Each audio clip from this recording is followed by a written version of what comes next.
Kyaddondo East Constituency banakibiina kya NUP jukira nti ekyo bye bakitwala NRM mumaze okuba nti ereese Taremwa Christopher juzi twamukolako lunemba bulira ebimukwatako Taremwa Christopher bamaze okuba nti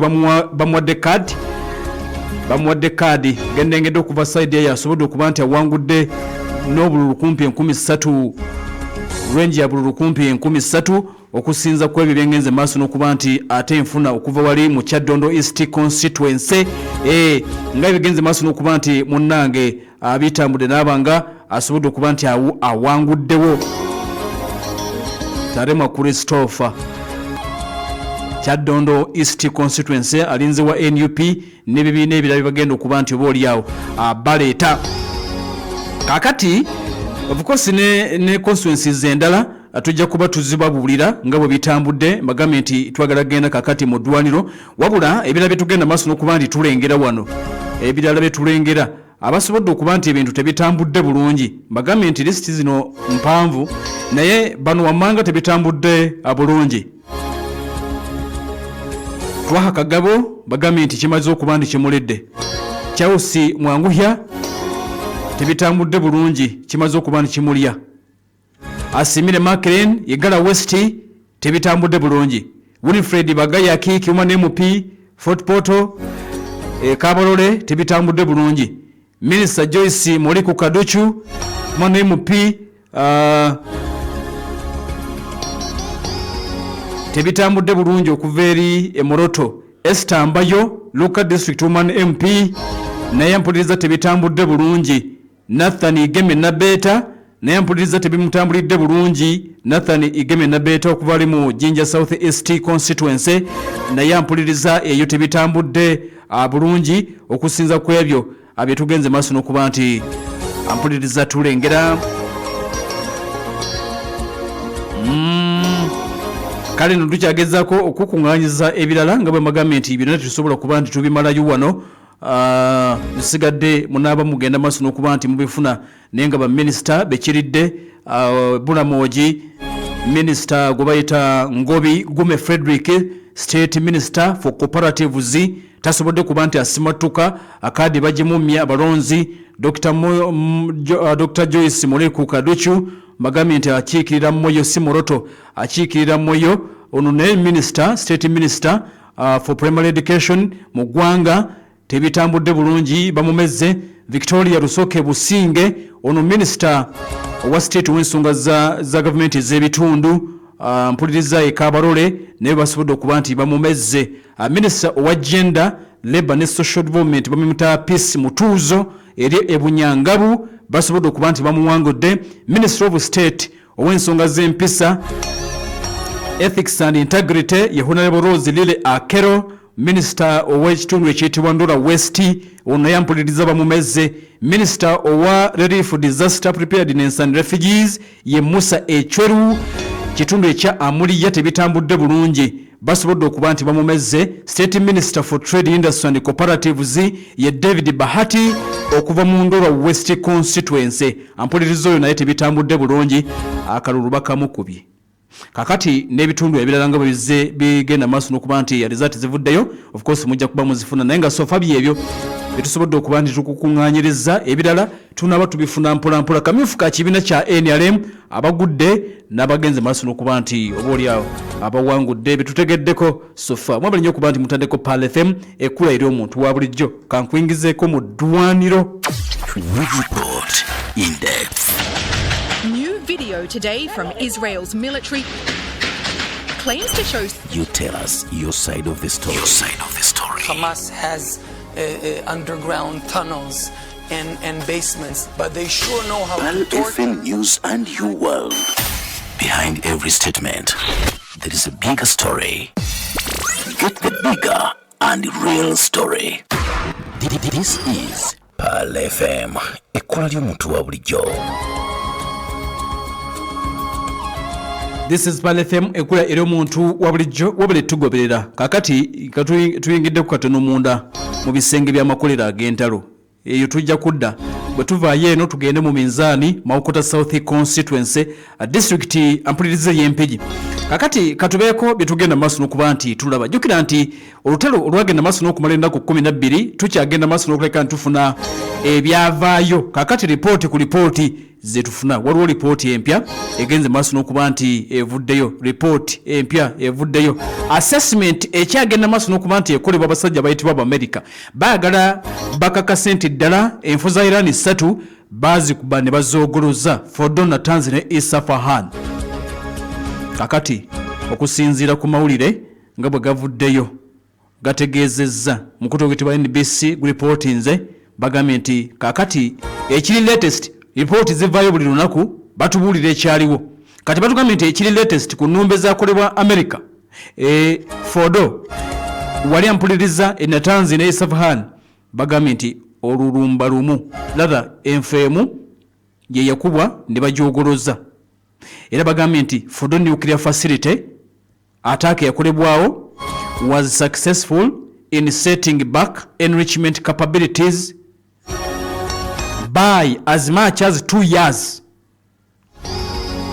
Bagambye nti wane Fordo Iran bwaba wakuddamu kugira kutetenkanya kyejja kumwetagisa emyaka 2 baakubawo nnyo kyokka ripooti yemu neetegeeza nti Isfahan ne Natanz nuclear sites z'eggwanga lya Iran bagambye nti ezo nedda ripooti egambye nti Fordo baakuba eno eri latest kubanga bikyuka buli lunaku batuwa eno ne batuweeri kati eye Fordo bagambye nti Fordo baakubawo bulungi nnyo myaka 2 Iran nga talina kyakolera waawo kati batugambye nti wano Natanz ne Isfahan okusinza ku mawulire agaliwo bagambye nti Iran singa bayeetaaze Iran can resume in the next several months singa babeera kyebeetaaze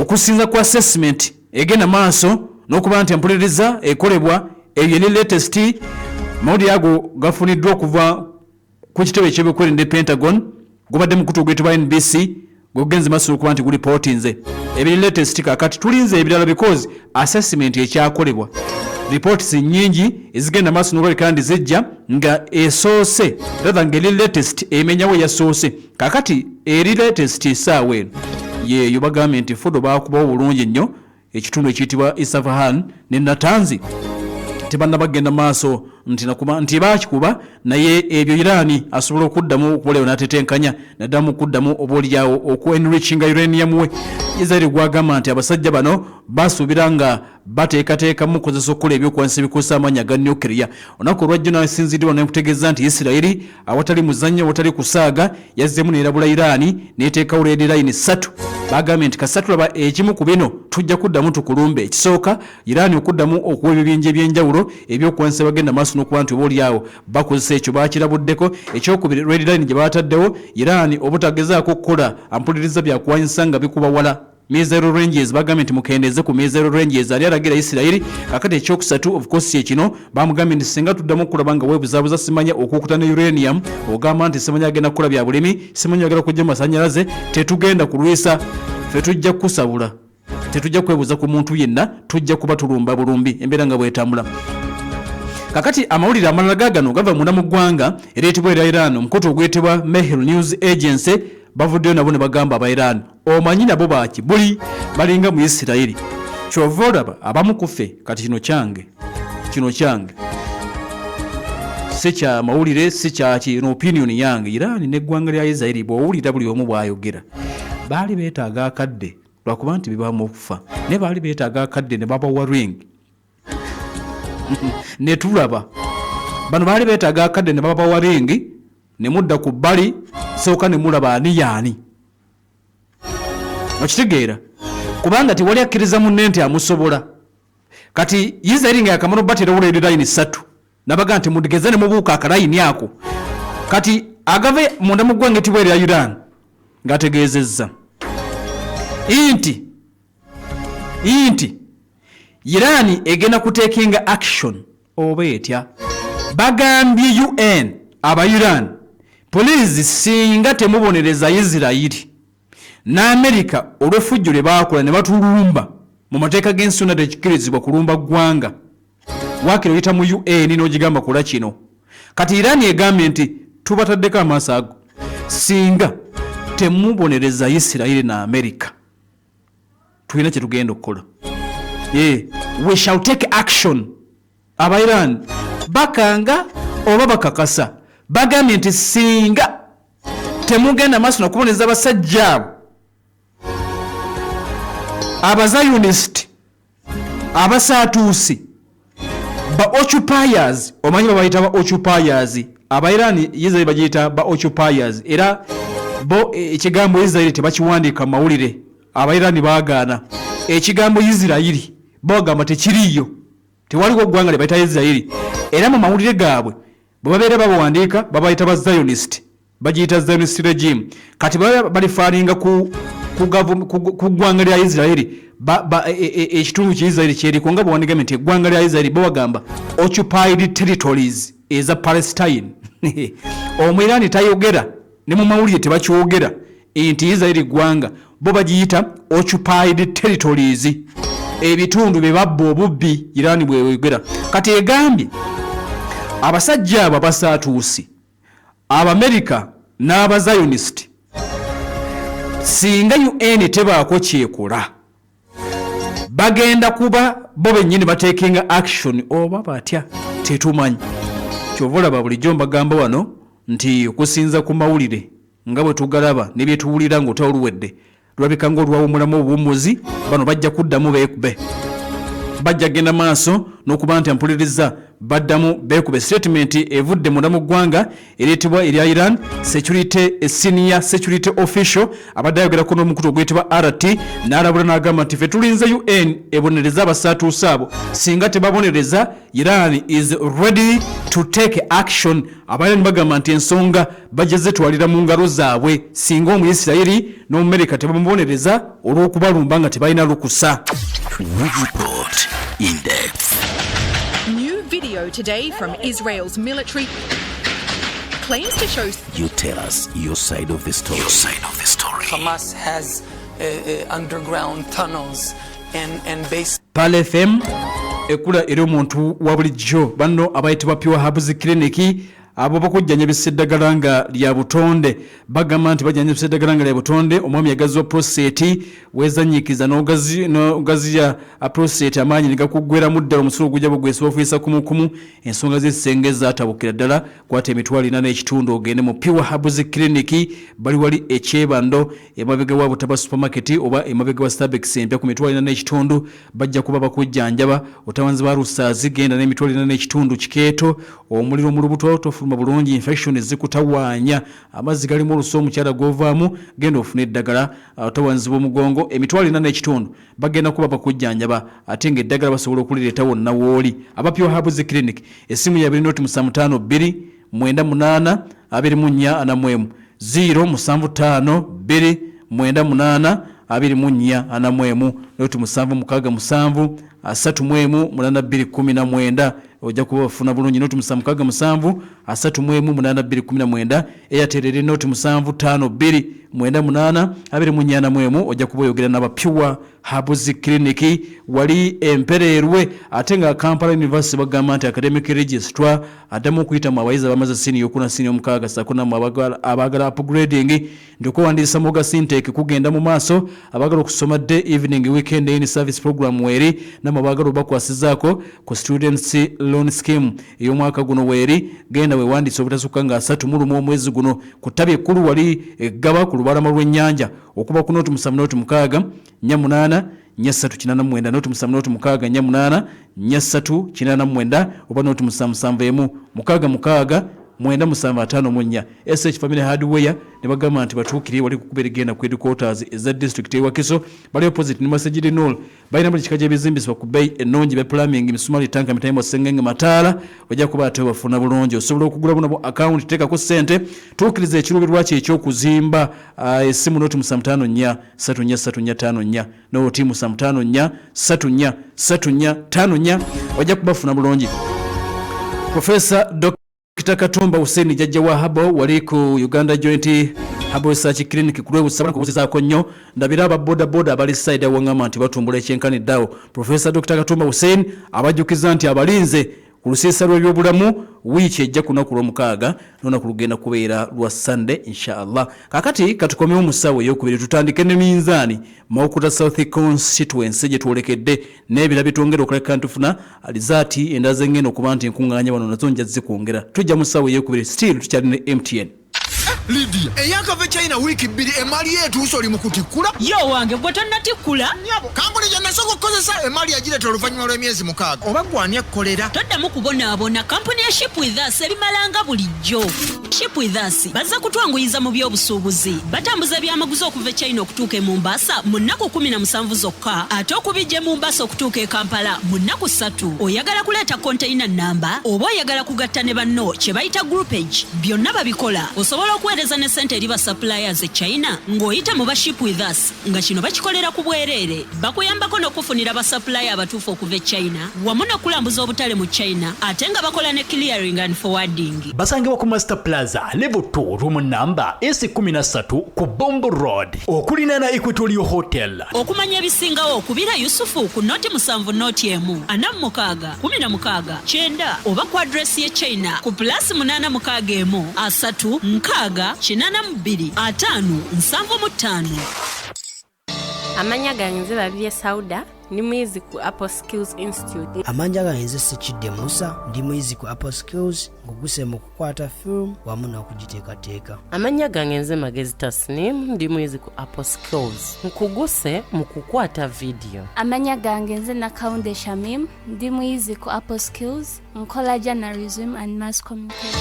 Apple Skills Institute ly'ettendekero erisinga okubangula bannamawulire. Tulina diploma ne certificate mu journalism and mass communication, video production and filmmaking, graphics designing ne courses endala nyingi. Tulina studio ez'omulembe eza radio ne TV. Tukwaniriza kyangu weewandiise leero. Essimu 0754 225 0754 225. Apple Skills Institute.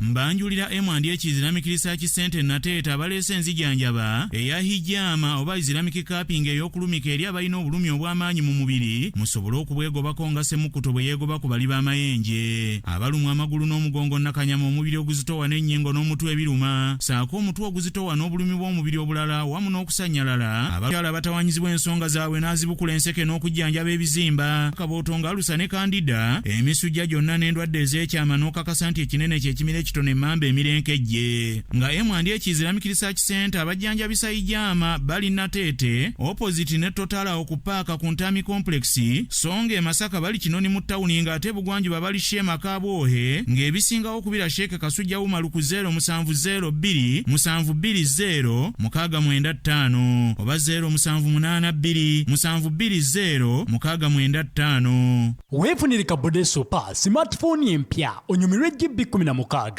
ez'obwereere. Tandika ng'osasulako emitwalo 4 n'ekitundu zokka olwo balansi omusasule mpola mpola nga buli lunaku osasula ssente ezitasukka mu siringi 1000. Osobola n'okusalawo okusasula wiiki oba omwezi. Nyiga *165 *5 *2 okusobola okwefunira Kabode Super empya. Kabode Super empya, style mpya, vibe mpya nga tuli ffenna vibes zaffe teziyimirizika. Enkola n'obukwakulizo bigobererwa MTN erungamizibwa Uganda Communications Commission okumanya ebisingawo kuba ku 032 M20 Munnayuganda otawanyizibwa endwadde z'otategeera. Ffe aba Jedrin Service Center tukuletedde ekyuma kye twandiyise CT scan oba MRI. Wandiyagadde kumanya amagumba gafaanana gatya, emisuwa gyange gino giri gitya. Tuli wano e Namongona ku petrol station gye tuyita Tosha. Tukubireko ku 0770 78 11 oba 0754 emikaaga 3 327.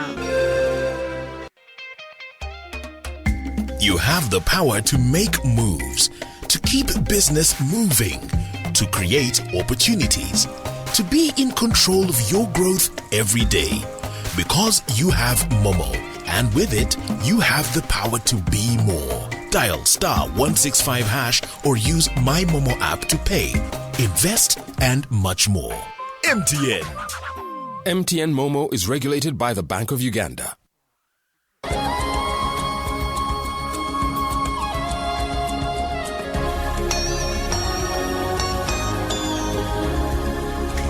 Pale FM kwero omuntu wa bulijjo wabale nya kya tumbudde wonna